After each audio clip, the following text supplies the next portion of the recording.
Oh, oh, and it's come off. Oh, I'm really into one. That is amazing. Off he goes.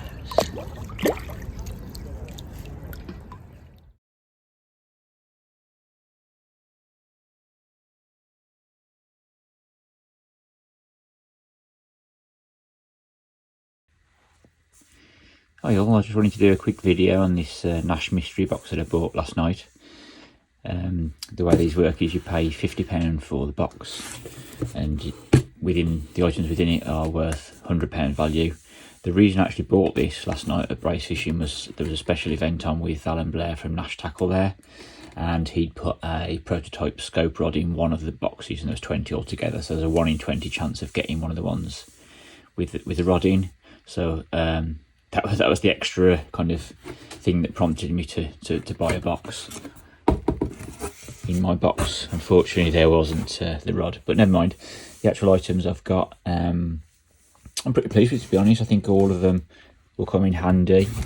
Let's start with probably the thing I'll get most use out of, since I've got no hair, is this nice thermal hat. I think this is an equivalent of the zero tolerance hat, except it's got the white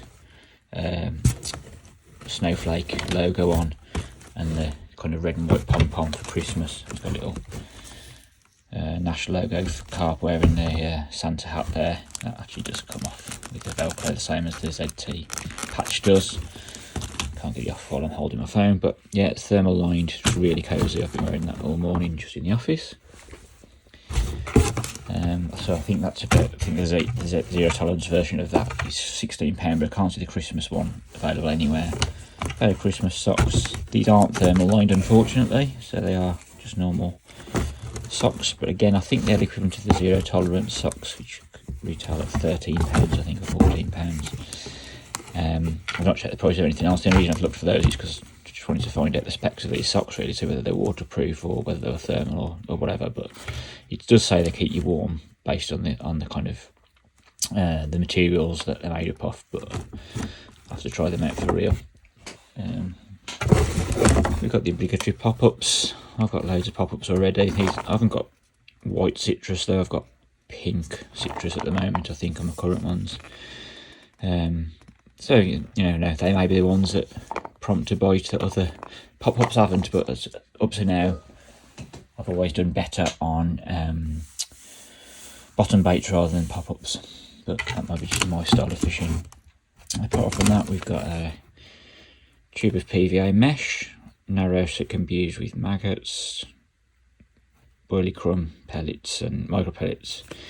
I do use PVA mesh. I have got some at the moment, but obviously I can always use that when my existing ones run out, so that will come in handy. The micro mesh will probably actually be handier than what the one I've got, which is a bit kind of a larger mesh.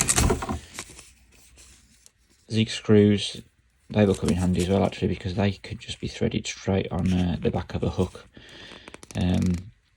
with a screw in, which you can use as a pop-up on there, or a wafter, or various other baits. So you just slide it onto the back of the hook and then screw your bait on, rather than having I usually use a bait screw on the back of a hook like a German rig. And you've got a bit of zig foam as well there, 2 different sizes. Next up, we've got a pack of 3 chud rigs with size 7 hooks, micro barbs.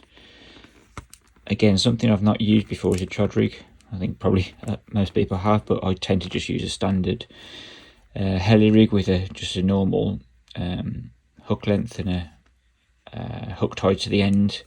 So, you know, it's definitely going to be something I'm going to be trying, just to see whether it does make a difference. I'm not the most successful. I'm fairly new to carp fishing, or specimen fishing, I should say. So any kind of pre-tied rigs might make the difference between what I'm doing myself to something that's been professionally tied. So we've got a bait corer, 7mm. So the idea is you can core out bottom baits and put in foam to make them pop-ups or wafters. Actually, I've got quite a lot of pop-up tubs, so it might be that I core out pop-ups and put weights in, which I've seen guides to be done in the past, obviously using non-toxic shot. So it might be an idea just to change pop-ups to bottom baits as an alternative, or slowly sinking baits. We've got a Klingon fused leader. Again, a leader's not something I've used myself before, but that's mainly because I just try and keep things simple. So that, again, this could make the difference. Obviously, you've got a loop at one end and a quick release swivel at the other. So, you know, just attach it to the end of the main line and then put your terminal tackle on the end of that. So, again, something that I'll give a go, might make a difference. Next up, we've got some matte coated braid hook link. I've used braid in the past. The trouble with the coated braid is that I haven't got any relevant strippers to take the coating off. So to make use of that, I will need to buy some strippers. So I'll need to look out for what strippers are suitable or what sort of price they are. So that will mean an extra purchase, unfortunately, to make use of that.